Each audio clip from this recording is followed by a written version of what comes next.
Today I'm going to be showing you 2 or 3 different ways to check relays on your automobile.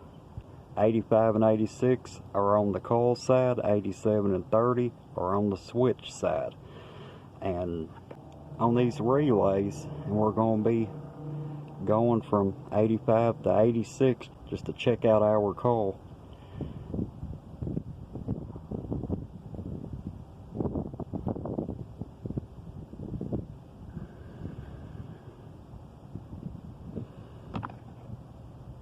You'll switch your meter to ohms, and I got my jumpers on both my leads. It doesn't matter which way you put the leads on the relay, it's going to read the same either way.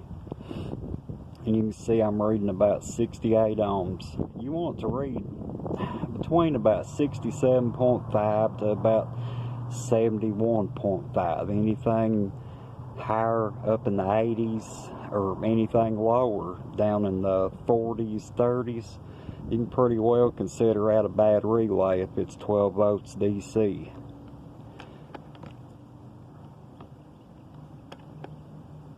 We're going to check our switch side, which is a normally open switch, and you want that to read OL.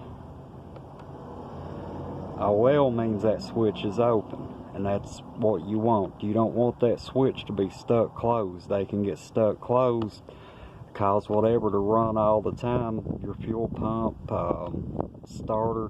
You don't want none of that running all the time. And I'm going to show you another way to check these relays now. Now I've run 2 jumpers, one off the positive of the battery. I've got it going through this 3 amp circuit breaker in case I was to short it to ground. And then my other lead is coming off the negative. I'm on pins 85 and 86. And see, going from pins 85 to 86, you can hear it click. And then with my meter set to continuity,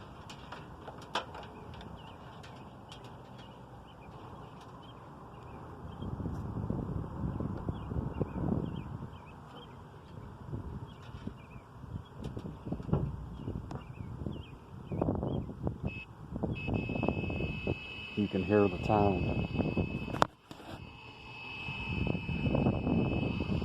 That's on a normally open switch. Now if I had a normally closed switch, the opposite would be true. Whenever 12 volts would get applied here, the normally closed, if it's had a 5th pin in the middle, would actually open up. And this relay, most of these relays, the middle pin, this one's missing, but it would be 87A. And you go 87A to 30 instead of 87 to 30. 87 to 30 is you're normally open, and 87A to 30 is your normally closed. When that becomes energized, the normally closed becomes open, and the normally open becomes closed. A lot of these relays will stick in one position or the other. That's a simple check to make. Always be sure, like I have this circuit breaker coming off you never want to try to jump power to anything without a circuit breaker or an inline fuse. You don't want to end up shorting something to ground and overheating your battery. That wouldn't be good. Thanks for watching. Don't forget to like and subscribe.